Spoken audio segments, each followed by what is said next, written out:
Алеко! Къде е делкото, бе? Къде е, бе? Корейски букук. Джагуар. Аз съм Джагуар.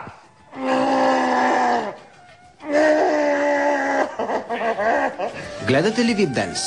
Как ще няма да го гледам, бе? Милен Цветков никога няма да проговори, което е добре. Преди година беше тук, на една косичка изгнила от всекъде, което е добре. И аз да съм на висото на Милен Цветков, да карам една такава врагма, раздясала от всекъде, потопа и аз па ще си мълчим, да ти кажем честно. Аз съм танцорче.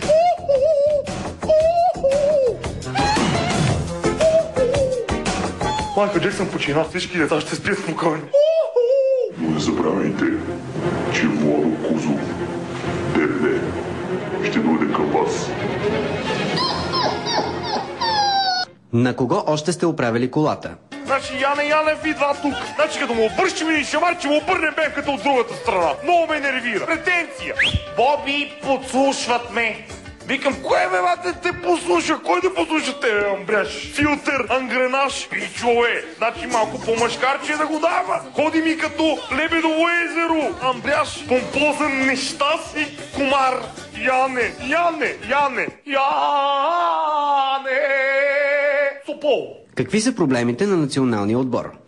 Какви са проблемите за националния отбор? Не се класирахме, бе! Първо, Боби скалпа му е накриво, което е добре. Второ, Мари има бемки като Яне, което е добре, нали, ама? Трето, всички играчи карат по-хубави коли. От нас, и Боби, всички дезетни да назайно, което е проблем. Дай. Опа. Много дай, бе, бате! Първият на печат. Обама пуска геове в армията. Мръсни, гнусни, тъсти, дебели, гнусни гайлове, армейски п***расти! Тупенцето да им е яко на арабите. Ще ги глоскат като кокали от свиня. Нема да ме нервирате!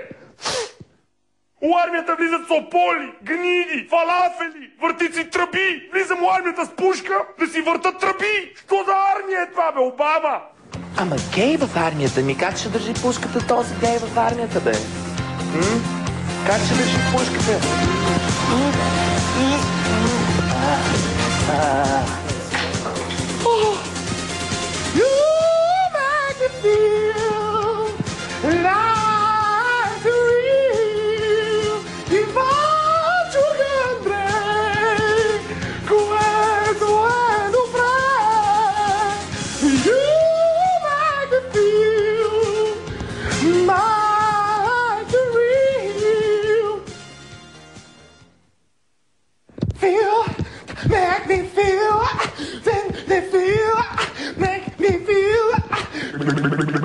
За финал искам да задам един въпрос към водещите, Иван и Андрей. Вие двамата в казарма ходите ли? Ама ходите ли в казарма вие двамата? Ама ходите ли в казарма? Я дам Обама да ви прати в казармата. Тръби, а?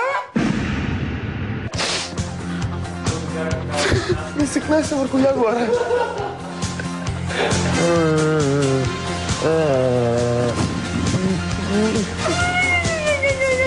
Не, аз се кам, Иванко, че ми пази това мръсен сопол. Малко почупихме капака, ама няма проблем. Това капак силно струва 2-30 лева. Ама... Той Валю ми каза там да седна. Да бе.